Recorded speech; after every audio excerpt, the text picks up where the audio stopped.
आपके पास धन हो ना हो, पर यदि आपकी वाणी मधुर होगी तो सब आपका सम्मान करेंगे।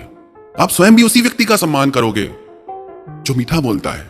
तीखा और कड़वा बोलने वाले व्यक्ति से सब दूर भागते हैं कि कौन सुनेगा इनको। कड़वे और तीखे शब्द किसी से भी नहीं सुने जाते, आप भी नहीं सुन पाएंगे। तो आपके बोले कड़वे शब्द कोई और कैसे सुन सकता है। खुदा को भी सख्ती पसंद नहीं थी बयान में, इसीलिए तो हड्डी नहीं दी जुबान में। तो क्या बोलना है, कैसे बोलना है, कहां बोलना है, कितना बोलना है, यदि हमें इन सब बातों की समझ हो जाए तो जिंदगी की सारी उलझनों से हम दूर हो जाएं। एक बार राजा भोज अपनी रानी के महल में गए। उनकी रानी अपनी सखियों के साथ बैठ के बातें कर रही थी। तभी राजा वहां आ गए और रानी से कुछ कहने लगे। तो रानी बोली, आओ मूर्ख। यह सुन के राजा को बहुत बुरा लगा कि रानी ने मुझे मूर्ख क्यों कहा। राजा उस समय तो वहां से चला गया और अपनी सभा में आके बैठ गया। वहां जो भी आता राजा उसे कहता, आओ मूर्ख। सबको लगा कि आज राजा को क्या हो गया है, क्यों सबको मूर्ख बोल रहे हैं, पर कोई भी राजा के डर से कुछ कह नहीं पाया। फिर उनकी सभा में कालिदास जी आए, जो भारत में संस्कृत के महान कवि भी माने जाते हैं। राजा ने उन्हें भी कहा कि आओ मूर्ख। तो कालिदास जी ने उनसे कहा, जो खाते हुए चलता है, जो बातें करते करते हंसता है, जो बीती बातों का शोक करता है और जो अपने किए गए काम का अभिमान करता है और जो दो व्यक्तियों के बीच आके बोलता है, इन पांचों को मूर्ख कहा जाता है। और मैंने इन पांचों बातों में से ऐसी कोई क्रिया नहीं की, ऐसी कोई हरकत नहीं की, आप मुझे मूर्ख क्यों कहते हो। तब राजा को समझ में आया कि रानी ने मुझे मूर्ख इसलिए कहा क्योंकि वो अपनी सखियों से बातें कर रही थी और मैं बीच में बोला। तो कहां बोलना है, कब बोलना है, कैसे बोलना है, कितना बोलना है, यदि हमको इस चीज की समझ नहीं होगी तो हमारे बोलने से हमेशा कोई ना कोई उलझन खड़ी हो जाएगी। आप कभी विचार करना, जितना भी आप बोलते हैं, क्या आपको उतनी बातें करने की जरूरत है।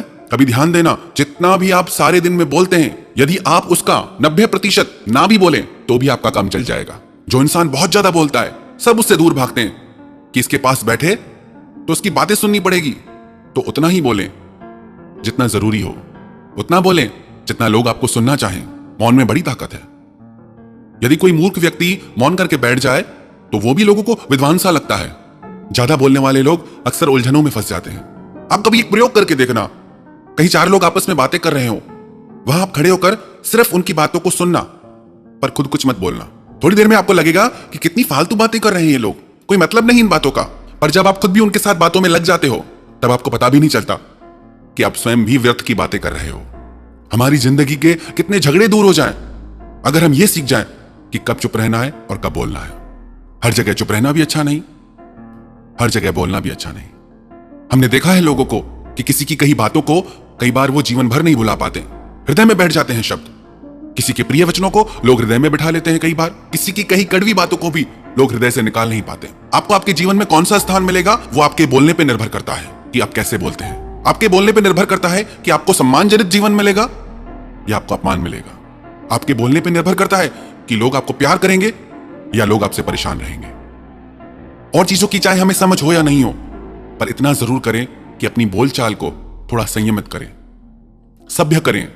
जितना हम बोलते हैं उतना बोलने की हमें जरूरत नहीं। यदि हमारे पास धन है, अगर हम जरूरत से ज्यादा खर्च करेंगे तो हो सकता है एक दिन हमें तकलीफ हो जाए। ऐसे ही वाणी है, जरूरत से ज्यादा इसका उपयोग करने पर हमें परेशानियों का सामना करना पड़ता है। कई बार लोग कहते हैं कि अच्छा हुआ उस परिस्थिति में हम चुप रहे, हम बच गए, क्योंकि हमने कुछ बोला ही नहीं। यदि बोलते तो फंस जाते। हम कई बार बोल के खुद को खुद फंसा लेते हैं, फिर कहते हैं क्या करें।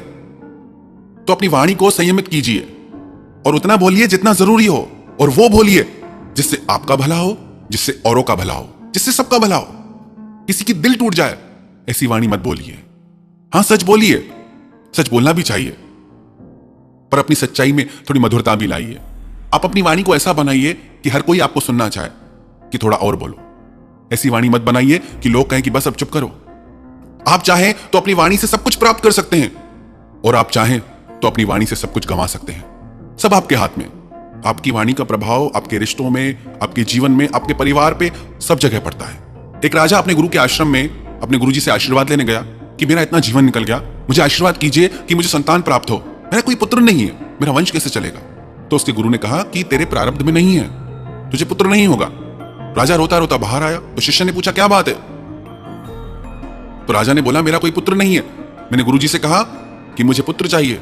तो गुरुजी बोले तेरे प्रारब्ध में संतान है ही नहीं। वो गुरु समर्थ थे तो शिष्य भी समर्थ था। गुरु के सानिध्य में रह के उसे भी शक्तियां प्राप्त हो गई। वो बोला कोई बात नहीं, गुरुजी आपको संतान नहीं दे रहे, मैं दे सकता हूं। राजा तो जैसे प्रसन्न हो गया बहुत। राजा बोला आप जो कहोगे मैं दूंगा, पर मुझे संतान चाहिए। तो गुरुजी के शिष्य ने उसे कहा कि मैं तुम्हें आशीर्वाद देता हूं, वरदान देता हूं कि तुम्हें पुत्र जरूर होगा। फिर वो शिष्य अहंकार में भर के अपने गुरुजी के पास आया और कहने लगा कि आपने तो राजा को संतान नहीं दी, पर मैंने दे दी। गुरुजी बोले बेटा तू समझा ही नहीं, उसके भाग्य में संतान है ही नहीं। अब तूने आशीर्वाद दिया है, वरदान दिया है, तो तुझे ही इसका पुत्र बनना पड़ेगा, क्योंकि उसके भाग्य में तो है ही नहीं। और तेरा वचन असत्य नहीं हो सकता, क्योंकि तूने मुझसे शिक्षा ली है, तो तेरा जल्दी ही यह शरीर छूटेगा और तू उसका बेटा बनेगा। जब शिष्य ने यह बात सुनी तो रोने लगा कि ये मैंने क्या कर दिया। फिर गुरुजी के चरणों में गिर के माफी मांगने लगा कि अब क्या उपाय है। गुरुजी बोले अब तूने बोल दिया है तो ये होके ही रहेगा, पर जब तक तू कुछ बोलेगा नहीं तब तक तू जीवित रहेगा। जैसे ही तू कुछ बोलेगा तू वापस उस देह से मुक्त हो जाएगा, तेरे को मोक्ष मिलेगा। और कुछ दिन में ऐसा ही हुआ, शिष्य का शरीर छूटा और राजा को पुत्र की प्राप्ति हुई। राजा बहुत प्रसन्न था। पुत्र धीरे धीरे बड़ा होने लगा, युवा होने लगा, पर वो कुछ बोलता ही नहीं था, चुप चुप रहता था। राजा को बड़ी चिंता हुई। उसने देश विदेश के वैद्यों को, हकीमों को दिखाया, पर उसकी आवाज न निकले। राजा ने बोला जो भी मेरे पुत्र को बुलवा देगा, उसकी वाणी को जागृत कर देगा, उसको मैं अपना आधा राज्य दे दूंगा। धीरे धीरे पुत्र युवा हो गया। एक दिन ये राजकुमार अपने अंगरक्षकों के साथ वन में गया। वन में इस राजकुमार ने देखा कि एक पेड़ पे दो पक्षी थे। वहां एक शिकारी आया, उसने एक तीर चलाकर एक पक्षी को मार दिया, पर उसे दूसरा पक्षी दिखा नहीं, क्योंकि वो छुप के बैठा था। पर थोड़ी देर में उस पक्षी ने आवाज की। जिससे आवाज की, उसकी आवाज पे शिकारी ने दूसरा तीर चलाया और उस पक्षी को भी मार गिराया। यह देख के वो राजकुमार चिल्लाने लगा, बोलने लगा कि बोला तो मरा, बोला तो मरा। कई बार उसने ऐसा बोला। सब अंगरक्षक ये देख के चकित रह गए। वो राजा के पास दौड़ के आए कि राजकुमार बोला। तो राजा ने अपने बेटे से कहा कि बोल के दिखाओ, पर अब राजकुमार कुछ बोले ही नहीं। तो राजा को लगा अंगरक्षकों ने मिलकर ये योजना बनाई है कि झूठ झूठ हम राजा को बताएंगे और आधा राज्य प्राप्त कर लेंगे। राजा ने कहा कि आप लोगों ने झूठ बोला, इसीलिए आप सब लोगों को मैं फांसी पे चढ़ाऊंगा।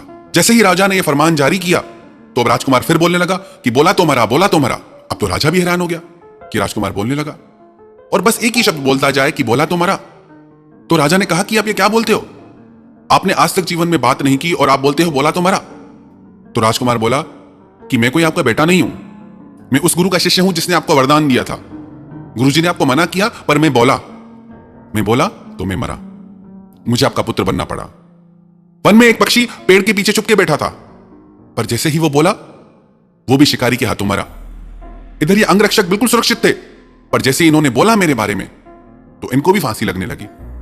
बोला महाराज अब मैंने भी बोला है तो मेरा जीवन यही पूरा होता है। कई बार हम अपने बोलने की वजह से ऐसी ऐसी बातों में फंस जाते हैं जिनसे हमारा दूर दूर तक कोई लेना देना नहीं होता। आप यदि ये सीख जाए किससे बोलना है, क्या बोलना है, कितना बोलना है, तो आपकी जिंदगी की सारी परेशानियां दूर हो जाएंगी। आपकी जिंदगी की अधिकतर उलझने आपके बोलने की वजह से ही आपके जीवन में है। माता पिता से क्या बोलना है, गुरु से क्या बोलना है, बच्चों से क्या बोलना है, बीवी से क्या बोलना है, मित्रों से क्या बोलना है, समाज से क्या बोलना है। हर किसी से आप एक जैसी बात नहीं कर सकते। ये विवेक यदि आप सीख जाएं तो आपका जीवन संवर जाए।